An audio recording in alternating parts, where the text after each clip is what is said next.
आदमिया दादाईबा जन्मसना करदाई आए खुदा कुर्बान इहसाबन इहसा करदाईबन मरहबा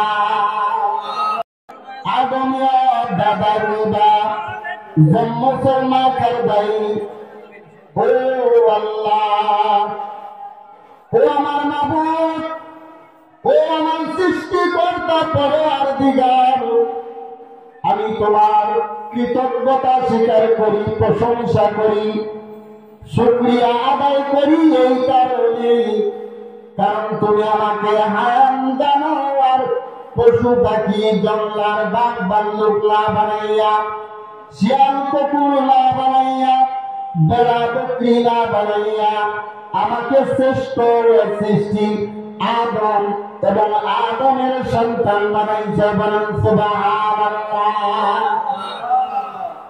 আল্লাহ সুবহানাহু ওয়া তাআলা আমাদেরকে কুকুর বেড়া বকরি না বানাইয়া আল্লাহ সুবহানাহু ওয়া তাআলা আমাদেরকে শ্রেষ্ঠ সৃষ্টি মানুষ বানাইছে, ঠিক কি না?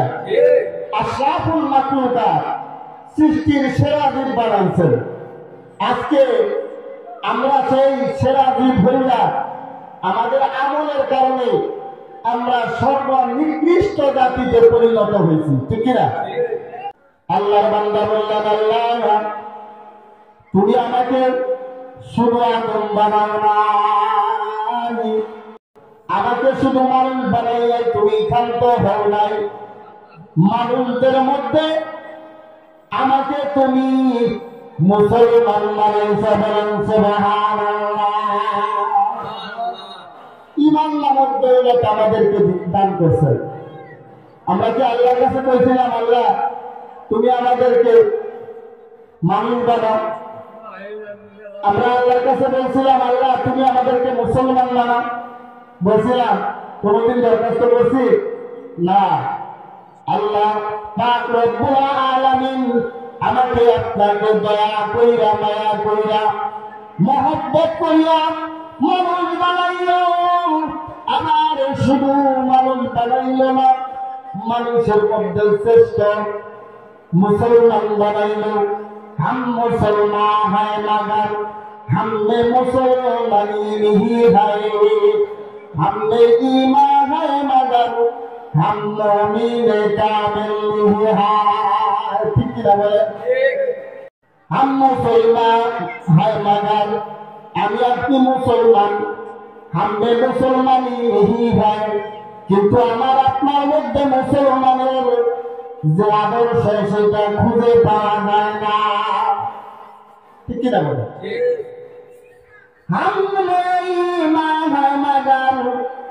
আমার আপনার মধ্যে কিছু না কিছু ঈমান আছে, हम मोमिन कामिल नहीं है, কিন্তু আমি আপনি পরিপূর্ণ মুমিন নয়, ঠিক কি না বলে?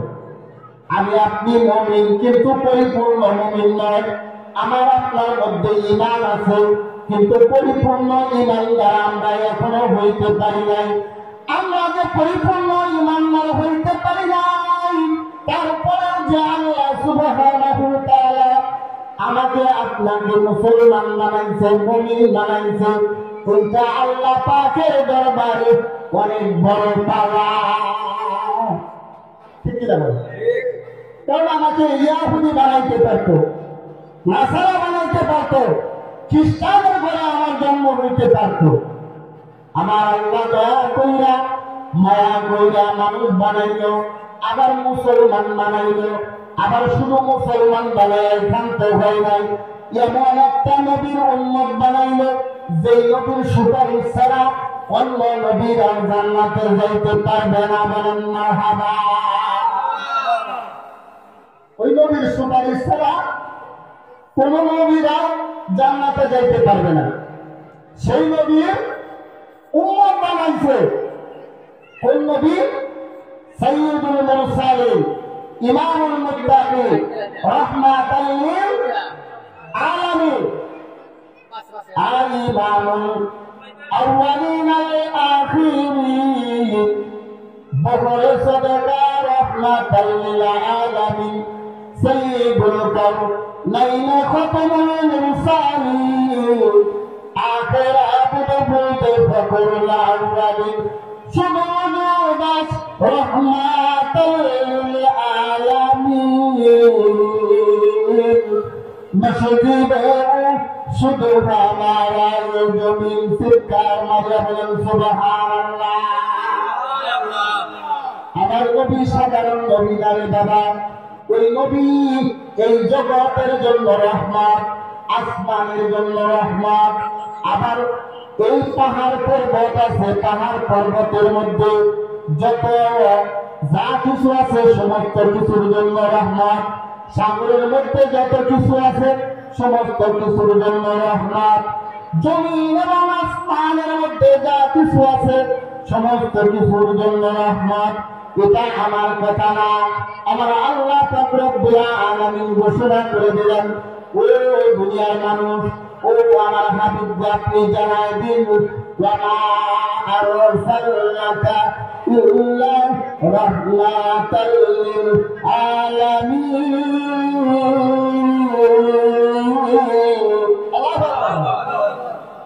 আপনি নবী সাধারণ কোন নবী নয়, আপনি হলেন রহমতের নবী। জমিনের জন্য রহমত, আসমানের জন্য রহমত, পাহাড়ের জন্য রহমত, সাগরের জন্য রহমত।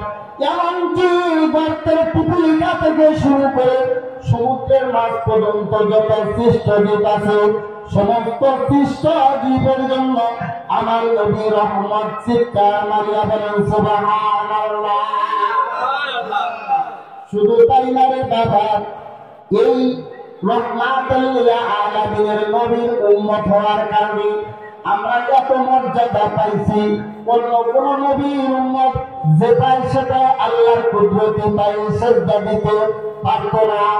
আল্লাহর কুদরতি পায় সেজদা দেওয়ার জন্য, আল্লাহ তাবারক তাআলার কাছে মাথা নত করার জন্য একটা নির্দিষ্ট জায়গা নির্ধারণ করে দেওয়া থাকতো। ওই নির্দিষ্ট জায়গায় যা নামাজ আদায় করতো, আল্লাহকে ডাকাডাকি করতো, আল্লাহর কুদরতি পায়ে সেজদা দিয়া আল্লাহকে রাজি খুশি করতো। কিন্তু আমার আল্লাহ পাক রব্বুল আলামিন এই শ্রেষ্ঠ নবীর উম্মত হওয়ার কারণে এমন দামি বানায় দিল, সমস্ত দুনিয়াটা আমাদের জন্য মসজিদ বানায় দিল। বলেন মারহাবা। এই দুনিয়া যেখানে আমরা নামাজ আদায় করি না কেন, আল্লাহ সুবহানাহু ওয়া তাআলা কবুল করে নেবেন। সুবহানাল্লাহ। এটা কোন নবীর জন্য? রাসূলুল্লাহ সাল্লাল্লাহু আলাইহি ওয়াসাল্লামের উম্মত হওয়ার বরকত। সুবহানাল্লাহ। আমার আল্লাহ বলেন, ও আমার বান্দারা, ও আখিরি জামানার নবীর উম্মতেরা, তোমরা জেনে নাও, তোমরা শুনে নাও, তোমাদেরকে আমি এমন বরকত দান করেছি, এমন নিয়ামত দান করেছি, আমার নবীর কারণে সমস্ত পৃথিবীটা আমি সেজদার জায়গা বানাই দিছি। তুমি যদি ঘরের মধ্যে নীরবে নামাজ আদায় করো, রাতের গভীরে উল্টা উল্টা নামাজ আদায় করো, আমি আল্লাহ নামাজটাকে কবুল করে দিব। মসজিদে নামাজ আদায় করো, নামাজটা কবুল করে দিব। পাহাড়ের চূড়ায় উল্টা যদি নামাজ আদায় করো, আমি আল্লাহ কবুল করে নিব। এমনকি সাগরের মধ্যে তুমি বিশাল সাগরের ভিতর একটা জাহাজের মধ্যে অবস্থান করতেছ, ওখানে যদি তুমি আমি আল্লাহর কুদরতি পায়ে সেজদা করো, আমি আল্লাহ কবুল করে নিব। এমনকি তুমি যাতায়াত করতেছ, ট্রেনে ভ্রমণ করতেছ, বাসে ভ্রমণ করতেছ, ওখানে সিটের মধ্যে বৈশা বৈশা ইশারায় তুমি নামাজ আদায় করো, আমি আল্লাহ সুবহানাহু ওয়া তাআলা নামাজটাকে কবুল আর মঞ্জুর করব। বলেন সুবহানাল্লাহ।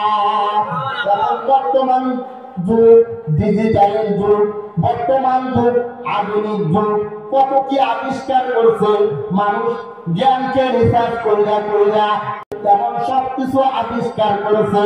এখন যাতায়াত আর ট্রেনে বাসে করা লাগে না, হেলিকপ্টার, বিমান, উড়োজাহাজের ব্যবস্থা আছে। বলেন সুবহানাল্লাহ।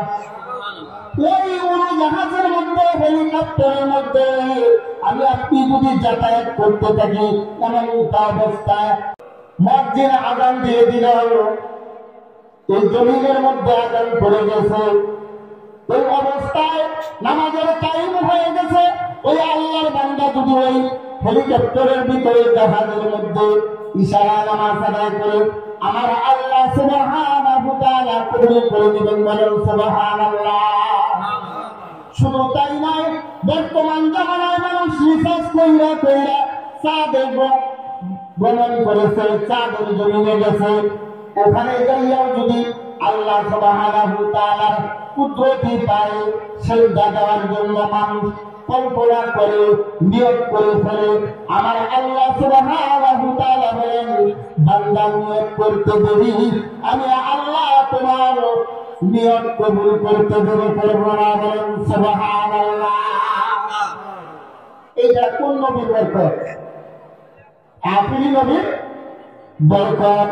শুধু তাই নয় রে বাবা, আল্লাহ সুবহানাহু ওয়া তাআলার বান্দা বলতেছেন আমি আল্লাহ তোমার শুকরিয়া আদায় করি এই জন্যই যে শুধু আমি আদম হইলাম এইটা না, আমি মুসলমান হইলাম এইটা না, আমি আখিরি জামানার নবীর উম্মত হইলাম এইটা নয়, আমি যে তোমার শুকরিয়া আদায় করার মতো সুযোগ পাইছি এটা আমার জ্ঞানের দ্বারা আমি পাই নাই, আমি আমার ক্ষমতার দ্বারা আমি আদায় করতে পারি নাই, আমি আমার পাওয়ার বা শক্তির দ্বারা আদায় করতে পারি নাই, তুমি আমাকে তোমার শুকরিয়া আদায় করার তৌফিক দান করছো, তুমি তৌফিক না দিলে আমি আদায় করতে পারতাম না। আল্লাহ গো তুমি যে আমাকে তৌফিক দান করলা এই জন্য আমি তোমার শুকরিয়া আরো বেশি বেশি আদায় করি, বলেন সুবহানাল্লাহ। আমরা নাশুকুর হয়ে গেছি, এই দুনিয়ার জগতে আল্লাহর হুকুম নবীর তরিকা ছেড়ে দিয়ে আমরা বিভিন্ন পন্থা অবলম্বন করতেছি। বর্তমান জামানায় এমন একটা সিস্টেম চালু হয়েছে, আমাদের যারা মা বোনেরা আছে তারা আমাদের কথা শোনে না, ঠিক কিনা বলে? আমাদের কথা তারা মানে না। তার কারণ কি? তারা কোরআন ছেড়ে দিয়েছে, তারা আল্লাহ নবীর আদর্শ ছেড়ে দিয়েছে, বিভিন্ন খ্রিস্টান বিধর্মীদের আদর্শে আদর্শিত হইয়া আজকে বাস্তব জীবন বাস্তবায়িত করতেছে, যার কারণে তারা আজকে ইসলামের মধ্যে নাই, ইসলামের বাহিরে চলে গেছে, ঠিক কিনা? বর্তমান ডিজিটাল যুগে আমার মা বোনেরা যেরকম ভাবে মোবাইল নিয়ে ব্যস্ত, ওইরকম যদি আল্লাহ কোরআন নিয়ে ব্যস্ত থাকতো আজকে বাংলার জমিন সোনার জমিন হয়ে যেত, ঠিক কিনা? আজকে কোরআন ছেড়ে দেওয়ার কারণে আমরা লাঞ্ছিত, অপমানিত, অবহেলিত। আমাদেরকে ইহুদি নাসারা যে আদর্শ বাস্তবায়িত করতেছে তারা আমাদেরকে ভুলায় ফেলছে, তাদের আদর্শে আকর্ষিত হইতেছি। আজকে বর্তমান জামানায় টিকটক কইরা কইরা আমাদের সন্তানগুলো নষ্ট হয়ে যাইতেছে, ঠিক কিনা বলে? কারণ কি? আমরা কোরআন ছেড়ে দিয়েছি, মুসলমানের সন্তান কখনো টিকটক করতে পারে না। আজকে মুসলমানের সন্তান হইয়া পর্দা ছেড়ে দিয়ে যেমনে ইচ্ছা তেমনে চলতেছে। আজকে আমরা যদি এর প্রতিবাদ না করি, তাদেরকে না ফিরাই, আমাদেরকে নিয়ে জাহান্নামে চলে যাবে, বলেন নাউযুবিল্লাহ। আল্লাহ পাক রব্বুল আলামিন আমাদেরকে দুনিয়াতে পাঠাইছেন তার প্রতিনিধিত্ব করার জন্য, ঠিক না? সংক্ষিপ্ত একটা জিন্দেগি দিয়া 60-70 বছর জিন্দেগি দিয়া দুনিয়াতে পাঠাইছেন, ঠিক না? আল্লাহ সুবহানাহু ওয়া তাআলা বলেন ও বান্দা তোমাকে আমি 60-70 বছর জিন্দেগি দিয়া পাঠাইলাম। কেন পাঠাইলাম জানি? আল্লাযী খালাকাল মাউতা ওয়াল হায়াতা লিয়াবলুয়াকুম আইয়ুকুম আহসানু আমালা। আল্লাহু আকবার। ওই আল্লাহর দাসত্ব করো, ওই আল্লাহর গোলামি করো, ওই আল্লাহর হুকুম বাস্তব জীবনে বাস্তবায়িত করো। একমাত্র ওই আল্লাহর আইন সংবিধান দুনিয়ার জগতে মানো। আল্লাযী খালাকাল মাউতা ওয়াল হায়াতা। সুবহানাল্লাহ। আল্লাযী খালাকাল মাউতা ওয়াল হায়াতা। আল্লাহ বলেন যে আল্লাহ মৌতটাকেও সৃষ্টি করছেন, আবার হায়াতটাকেও সৃষ্টি করছেন। সুবহানাল্লাহ। আগে সৃষ্টি করছেন মৌত, মৌত নামক রশি আমাদের গলায় ঝুলাই দিয়া ৬০-৭০ বছর ১০০ বছরের জিন্দেগি দিয়া দুনিয়াতে পাঠাইছেন। আল্লাহ সুবহানাহু ওয়া তাআলা বলেন, এই যে মৃত্যু নামক রশি তোমাদের গলার মধ্যে ঝুলাই দিয়া ৬০-৭০ বছর ১০০ বছরের জিন্দেগি বাংলা তোমাকে দিয়া দুনিয়াতে পাঠাইলাম। কেন পাঠাইলাম জানোনি? আল্লাহ সুবহানাহু ওয়া তাআলা নিজেই প্রশ্ন করেন, আবার আল্লাহ সুবহানাহু ওয়া তাআলা নিজেই উত্তর দেন। আল্লাহ সুবহানাহু ওয়া তাআলা বলেন, লিয়াবলুয়াকুম আইয়ুকুম আহসানু আমালা। সুবহানাল্লাহ। আমার আল্লাহ বলতেছেন, বান্দারে কেন পাঠাইলাম? তার উত্তর হইল, লিয়াবলুয়াকুম আইয়ুকুম আহসানু আমালা। আমি আল্লাহ তোমাদেরকে একটু পরীক্ষা করতে চাই, যাচাই বাছাই করতে চাই, জাস্টিফাই করতে চাই। বান্দাদি তোমরা দুনিয়ার জগতে যা, আমি আল্লাহর জাহান্নামের ভয়ে তোমরা একটু ভালো আমল করো। আল্লাহ তো জানেন যে কারা জান্নাতি হবে, কারা জাহান্নামী হবে, জানে না? আল্লাহ জানার পরেও আল্লাহ আমাদেরকে একটু স্যাক্রিফাইস করলেন, একটু ছাড় দিলেন। বান্দারে আমি তো জানি তুমি জাহান্নামের অধিবাসী হইবা, তুমি জাহান্নামের মধ্যে জ্বলবা, তোমার ঠিকানা হবে জাহান্নাম। কিন্তু আমি আল্লাহ তোমাকে বড় মায়া কইরা সৃষ্টি করছি, ভালোবাসা সৃষ্টি করছি, তোমাকে জাহান্নামে দেওয়ার জন্য সৃষ্টি করি না। আল্লাহ কিরকম ভালোবাসা জানি? যেরকম দুনিয়ার জগতে তোমার বাবা মা তোমাকে যতটুকু না ভালোবাসে, তোমাকে যতটুকু না স্নেহ করে, তোমাকে যতটুকু না আদর করে, তোমাকে যতটুকু না যত্ন করে, তার চেয়ে হাজার হাজার লক্ষ লক্ষ কোটি কোটি গুণ আমি তোমাকে ভালোবাসি। তার চেয়ে হাজার হাজার লক্ষ লক্ষ কোটি কোটি গুণ আমি স্নেহ মায়া ভালোবাসা আমার অন্তরে পুষে রেখেছি। আমি আল্লাহ বড় ভালোবাসি, আমি আল্লাহ বড় মহব্বত করি, আমি আল্লাহ বড় তোমাকে আদর করি। বান্দারে দুনিয়ার জগতে তুমি যতই অপরাধ করো না কেন, বাবা আমার সাথে যতই বেয়াদবি করো না কেন, তারপরে যদি বাবাকে বাবা বলে ডাক দাও, বাবার কলিজা ঠান্ডা হয়ে যায়। মাকে যতই আঘাত করো না কেন, মাকে মা বলে যখন ডাক দাও, মায়ের কলিজাটা ঠান্ডা হয়ে যায়। এইরকম আমি আল্লাহ তোমাকে ভালোবাসি, তোমার মা বাবা যেরকম ভালোবাসে তার চেয়ে হাজার হাজার গুণ ভালোবাসা আমি আল্লাহর কুদরতি অন্তরে, আমি আল্লাহ সাধারণ আল্লাহ নয়। বান্দা তোমাকে সৃষ্টি করার পর জমিনের মধ্যে পাঠানোর পর আমি আল্লাহ প্রথম আসমানে প্রতিদিন শেষ রাত্রে এসে এসে ডাকি, বান্দা তোমার কিসের প্রয়োজন? তোমার টাকার প্রয়োজন আমি আল্লাহর কাছে চাও, তোমার বাড়ির প্রয়োজন আমি আল্লাহর কাছে চাও, তোমার গাড়ির প্রয়োজন আমি আল্লাহর কাছে চাও।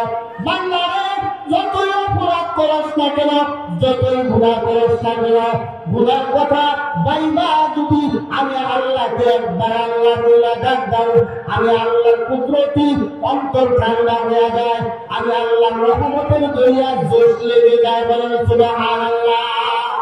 আমি আল্লাহ থাকতে পারি না, আমি আল্লাহর অন্তরের মধ্যে বড় মায়া। বান্দা যখন আমি আল্লাহকে আল্লাহ বলে ডাক দাও, আমি আল্লাহ তোমার জীবনের গুনাহগুলোকে মাফ করে জান্নাতের মেহমান বানায় দেন। কোন মৌলবী মাওলানার কথা না, আল্লাহ পাক রব্বুল আলামিন পবিত্র কোরআনের মধ্যে কোরআনের ভাষায় বলে দেন, লাইন শাকারতুম লাযিদান্নাকুম ওয়া লাইন কাফারতুম ইন্না আযাবি লাশাদীদ। আল্লাহু আকবার বলেন। আল্লাহ তাআলা বললেন যে বান্দারে, যে ব্যক্তি নিয়ামত পাওয়া নিয়ামতের শুকরিয়া আদায় করলো, আমি আল্লাহ তার নিয়ামতটাকে বাড়ায় দেই সুবহানাল্লাহ। আজকের এই মাহফিল আমাদের জন্য নিয়ামত। জান্নাতের বাগানে কিন্তু সবাই বসতে পারবে না, জান্নাতের বাগানে কিন্তু সবাই সময় দিতে পারবে না, কারণ জান্নাতের বাগানে তারাই বসবে যারা জান্নাতের মেহমান সুবহানাল্লাহ বলে। আজকের এই মাহফিলে যারা আসতে পারতেন এবং আসবেন, আল্লাহ তাআলা ফেরেশতাদের মাধ্যমে জানায় দেন, ও ফেরেশতারা জানায় দাও যাদের চেহারার দিকে আমি আল্লাহ পাক রব্বুল ইজ্জত রহমতের নজরে 70 বার তাকাবো, তারাই ওই জান্নাতের বাগানে বসতে পারবে সুবহানাল্লাহ বলেন। এই জন্য আমরা এখনো যারা দূরে আসি আমরা এসে যাই। জান্নাতের বাগান এমন একটা জায়গা যেখানে আসলে আপনার গুনাহ মাফ হবে, আপনার উপর রহমত নাযিল হবে, আপনার বাবা মা দাদা দাদি 14 পুরুষ যারা কবরের মধ্যে ঘুমায় আছে আল্লাহ তাআলা তাদের কবরের আযাবকে মাফ করে দিবেন সুবহানাল্লাহ। ওয়াকুন শক্তি নামাজে পঞ্জগানা ফাওয়াইলুল লিল মুসাল্লিন আল্লাযিনা ওয়াকুন শক্তি নামাজে পঞ্জগানা ফাওয়াইলুল লিল মুসাল্লিন আল্লাযিনা মুমিনারা এই নামাজে ইমদাদে দানা ইস্তাইনু আয়াতে কুরআন খান আয়াতে কাদ আপনা গায়া দেখুন গাউল সুন্দর মানি আজবেল সাদেকুন মারহাবা। আল্লাহ পাক রব্বুল আলামিন তার হাবিবকে উদ্দেশ্য করে বলেন, ও আমার হাবিব গো, কুল আপনি বলে দিন, ইন্না সলাতি ওয়া নুসুকি ওয়া মাহইয়ায়া ওয়া মামাতি লিল্লাহি রাব্বিল আলামিন। আল্লাহু আকবার। আল্লাহ তার বিশ্ব নবী তার হাবিব সাল্লাল্লাহু আলাইহি ওয়াসাল্লামকে ডেকে বলেন, ও আমার নবী গো, কুল আপনি বলে দিন, ইন্না সলাতি আমার নামাজ, ওয়া নুসুকি আমার কুরবানি, ওয়া মাহইয়ায়া আমার হায়াত, ওয়া মামাতি লিল্লাহি রাব্বিল আলামিন এবং আমার মৃত্যু সমস্ত কিছু আমার আল্লাহ পাকের জন্য সুবহানাল্লাহ। আমার নবী বিশ্ব নবী মায়ার নবী রহমাতুল লিল আলামিন রাতের গভীরে সারা রাত দাঁড়ায় নামাজ পড়তেন। নামাজ পড়তে পড়তে তার পা মুবারক ফুলে দিত, তার পা মুবারকের মধ্যে পানি নেমে যেত। আয়েশা সিদ্দিকা রাদিয়াল্লাহু তাআলা আনহা হাবিবকে ডেকে ডেকে বলেন, ও নবী গো, ও আল্লাহর রাসূল, ইয়া রাসূলুল্লাহ, ইয়া হাবিবাল্লাহ, আপনি কি একটু বিছানায় পিঠ লাগাবেন না? আপনি কি একটু ঘুমাবেন না? রাসূল বলেন, আমাকে আরাম আয়েশের জন্য দুনিয়াতে পাঠানো হয় না, আমাকে দুনিয়াতে পথভোলা মানুষদেরকে হেদায়েতের কথা বলার জন্য, হেদায়েতের পথে নেওয়ার জন্য, তাদেরকে কোরআনের ভাষায় বুঝাইয়া বুঝাইয়া দ্বীনের দাওয়াত দেওয়ার জন্য পাঠানো হয়েছে সুবহানাল্লাহ। আল্লাহ তাআলা কোরআনের মধ্যে বলছেন, ওয়াযাক্কির ফাইন্না যিকরা তানফাউল মুমিনিন। হে হাবিব, আপনি মানুষদেরকে বুঝাইতে থাকেন, কোরআনের আয়াত তিলাওয়াত কইরা কইরা মানুষদেরকে দ্বীনের কথা বলতে থাকেন। ফাইন্না যিকরা তানফাউল মুমিনিন, যারা মুমিন, যারা পরহেজগার, যারা ঈমানদার, যারা আমি আল্লাহর গোলাম, আমি আল্লাহর আশিক, আমি আল্লাহর জান্নাতের মেহমান, তারাই নসিহত কবুল করবে সুবহানাল্লাহ। সেই রসুলকে আল্লাহ তাআলা উদ্দেশ্য করে বলতেছে, হে হাবিব গো, আপনি বলে দিন, আমি যে নামাজ আদায় করি রাতের গভীরে সারা রাত, আমার প্রভুর সামনে দাঁড়াইয়া দাঁড়াইয়া আমি কোরআন তিলাওয়াত করি আর আমার প্রভুর কুদরতি পায়ে সিজদা করি, এটা আমার জন্য নয়, আমার কোন দুনিয়ার জিন্দেগিতে কোন চাওয়া পাওয়া নাই, আমার নিজের জন্য আমি নামাজ আদায় করি না, আমার নিজের জন্য কোন কুরবানি করি না। দিনের দাওয়াত দিতে যাইয়া কাফের বেঈমান মুশরিকেরা আমার গায়ে আঘাত করে আমাকে কষ্ট দেয়, এই যে কষ্ট সহ্য করি, এই যে কুরবানি করি, এটা আমার জন্য করি না, আমার হায়াত, আমার মৃত্যু, আমার নামাজ, আমার কুরবানি সমস্ত আমার আল্লাহ পাক রব্বুল ইজ্জাতের জন্য। সুবহানাল্লাহ। যে নবী এমন একটা নবী, যে নবী দুনিয়াতে না আসলে কোন কিছুই সৃষ্টি হইত না। সুবহানাল্লাহ। যে নবী একদিন নয়, 2 দিন নয়, 63 বছর জিন্দেগি আমরা উম্মতের মায়ায় কোন রাত ঠিক মতো ঘুমাইতে পারে নাই, কোনদিন ঠিক মতো খানা খাইতে পারেন নাই, কষ্ট করছেন, শুধু কষ্ট। এমনকি যখন বিশ্ব নবী, মায়ের নবী রাহমাতুল লিল আলামিন এই জগতে আসলেন, তখন এই মাটির জমিনে সিজদায় কইরা প্রথম যে কথা বলছিলেন সেটা হলো, ইয়া উম্মতি ইয়া উম্মতি, আমরা উম্মতের জন্য নবী আমার কেঁদেছেন। সেই নবী এমন দামি নবী, এই দুনিয়ার জগতের মধ্যে, বিশ্ব জগতের মধ্যে, পৃথিবীর জমিনে যত আদর্শবান নেতা আছে, যত রাষ্ট্রনায়ক আছে, যত পরিচালক আছে, আদর্শবান পথ প্রদর্শক আছে, সেনাপতি আছে, লিডার আছে, প্রধান আছে, আদর্শবান পরিবার প্রধান, আদর্শবান সমাজ প্রধান, আদর্শবান এরকম ভাবে ইউনিয়নের প্রধান, আদর্শবান থানার প্রধান, আদর্শবান জেলার প্রধান, পর্যায়ক্রমে রাষ্ট্রপ্রধান, যত আদর্শবান এই প্রধান আছে, যত আদর্শবান নেতা আছে, সমস্ত নেতা সম্মান, ইজ্জত, সম্ভ্রম সমস্ত কিছু যদি এক পাল্লায় এনে দেওয়া হয়, তবু আমার বিশ্ব নবী, মায়ের নবী রাহমাতুল লিল আলামিনের পায়ের ধুলার সমান হবে না। ঠিক কিনা বলে? সেই নবীর উম্মত আমরা,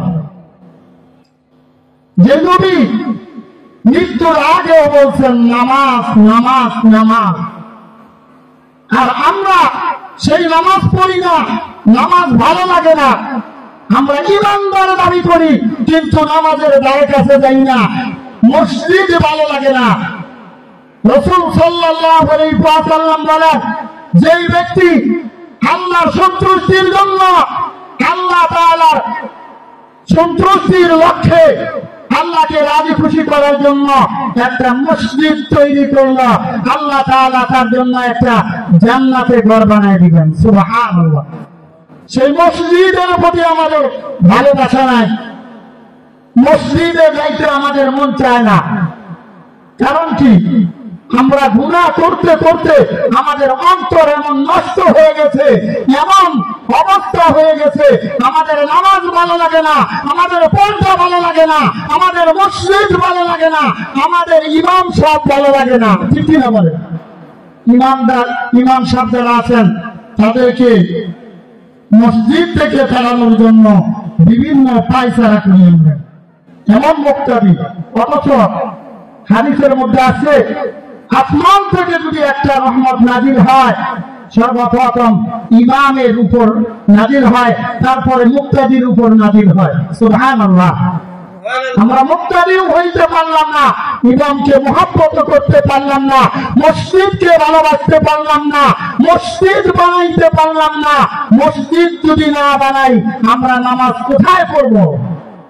এই জন্য মসজিদ তৈরি করার দরকার আছে কি নাই? অবশ্যই আছে। মসজিদের সাথে যার দিল লেগে যায়, কারণ এই জগতের মধ্যে, এই জমিনের মধ্যে, এই বিশ্বের মুখে রাসূল বলেন সবচাইতে দামি জায়গা হইল মসজিদ, আর সবচাইতে নিকৃষ্ট, সবচাইতে খারাপ জায়গা হইল বাজার। বাজারের লোকের অভাব নাই, মসজিদের লোক নাই। কিনা বলে?